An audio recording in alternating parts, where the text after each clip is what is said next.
تو جناب آج ہم پوسٹ مارٹم کرنے والے ہیں سانول یار پیا کی قسط 19 کا، ایک ایسی قسط جو کسی ایٹمی دھماکے سے کم نہیں تھی۔ اچھا جی، تو کہانی شروع کہاں سے ہوئی؟ ایک سیدھا سادہ خوبصورت سا رشتہ۔ کسی کو کیا پتا تھا کہ یہ رشتہ نہیں بلکہ ایک طوفان کا پیش خیمہ ہے۔ لیکن اس رشتے کے بدلے میں ملا کیا؟ 20 سال پرانی دشمنی کا ایک ایسا لاوا جو اچانک پھٹ پڑا۔ تو بھائی، ایک رومانوی خواب سے یہ بھیانک حقیقت تک کا سفر آخر ہوا کیسے؟ تو قصہ کچھ یوں ہے کہ یہ قسط شروع ہوتی ہے دو الگ ہی سیاروں پر۔ ایک طرف ہے امید نگر، جہاں محبت کے شادیانے بج رہے ہیں، اور دوسری طرف ہے وہم پور، جہاں شک کے بادل منڈلا رہے ہیں۔ امید نگر میں تو جشن کا سما ہے۔ آلیار کے امیر والدین سیٹھ داؤد صاحب اور ان کی بیگم آخرکار مان ہی گئے، ہری جھنڈی دکھا دی، رشتہ پکا۔ اور آلیار کی خوشی، ارے بھائی اس کی خوشی کا تو کوئی ٹھکانہ ہی نہیں۔ اور دوسری طرف وہم پور میں کیا ہو رہا ہے؟ پیا کے والد اسلم صاحب سانول کے نام پر ہی آگ بگولا ہوئے پڑے ہیں، اسے غنڈا کہہ رہے ہیں، گھر میں اس کا نام لینا منع ہے۔ دوستوں، اسی کو کہتے ہیں فور شیڈوئنگ، یعنی آنے والے طوفان کی پہلی دستک۔ خیر، واپس آتے ہیں اپنی محبت کی کہانی پر۔ آلیار نے فوراً پیا کو فون گھمایا۔ رشتہ پکا ہو گیا ہے۔ دونوں خوشی سے پاگل ہو رہے ہیں، محبت میں ہیں، اور سوچ رہے ہیں کہ اب تو بس سب اچھا ہی اچھا ہوگا۔ ہائے رے معصومیت! تو جی اگلی صبح آ پہنچی، وہ صبح جب خواب نے حقیقت بننا تھا، یا شاید ایک بھیانک خواب میں بدلنا تھا۔ سیٹھ داؤد کا شاہی قافلہ آن پہنچا ہے۔ ذرا اس سلائیڈ پر نظر ڈالیں، یہ دو دنیاؤں کا ٹکراؤ نہیں تو اور کیا ہے۔ ایک طرف سیٹھ داؤد کی چمکتی دمکتی لگژری گاڑیاں، اور دوسری طرف پیا کی تنگ سادہ سی گلیاں۔ بھائی منظر تو کچھ ایسا تھا جیسے کسی پرسکون گاؤں میں اچانک خلائی جہازوں کا بیڑا اترایا ہو۔ اور اس پوری شاہی آمد کو دور کھڑا کون دیکھ رہا تھا؟ کوئی اور نہیں، اپنا سانول۔ سیٹھ داؤد اور اس کے بیچ ایک چھوٹی سی لیکن انتہائی ٹینشن بھری بات چیت ہوتی ہے، اور سانول کے چہرے پر صاف لکھا تھا کہ بھیا انجام اچھا نہیں ہونے والا۔ تو جناب مہمان گھر کے اندر، چائے ناشتہ شروع، اور ماحول میں ٹینشن کا میٹر آہستہ آہستہ اوپر جا رہا ہے۔ بس یوں سمجھ لے کہ رشتوں کا فائر فیسٹیول شروع ہونے ہی والا ہے۔ ماحول بالکل سیٹ ہے۔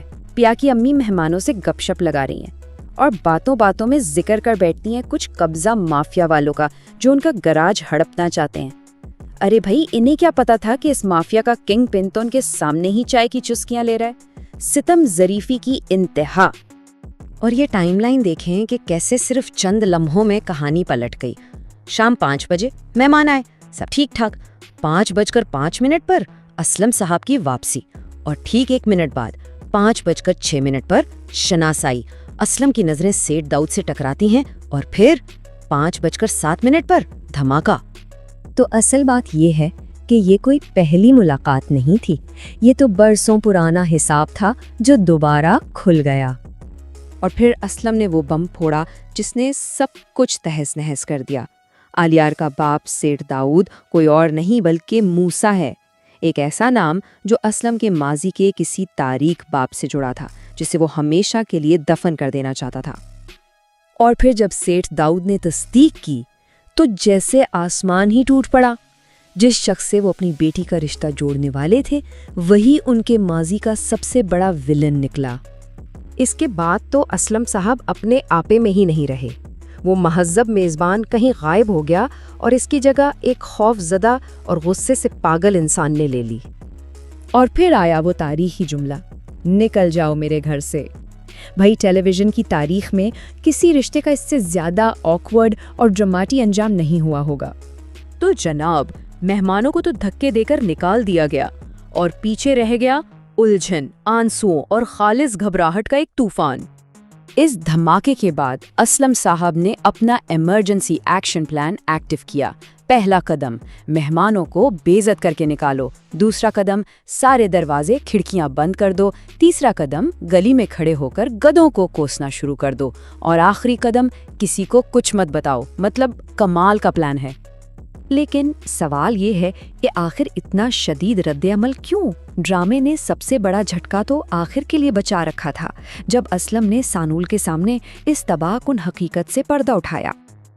یعنی جس شخص کے ہاتھ میں پیار کی خوشیوں کی چابی ہے وہی شخص اس کے خاندان کی روزی روٹی چھیننے پر تلا ہوا ہے۔ اور یہ سوال ہمیں کہانی کے ایک ایسے موڑ پر لا کھڑا کرتا ہے جہاں سے آگے صرف اندھیرا ہے۔ ایک محبت کی کہانی کیسے آگے بڑھے گی جب دونوں خاندان صرف امیر غریب نہیں بلکہ ایک دوسرے کے جانی دشمن ہیں؟ اس دھماکہ خیز تجزیے میں فی الحال اتنا ہی۔ اب دیکھتے ہیں کہ اگلے ہفتے کہانی کیا موڑ لیتی ہے۔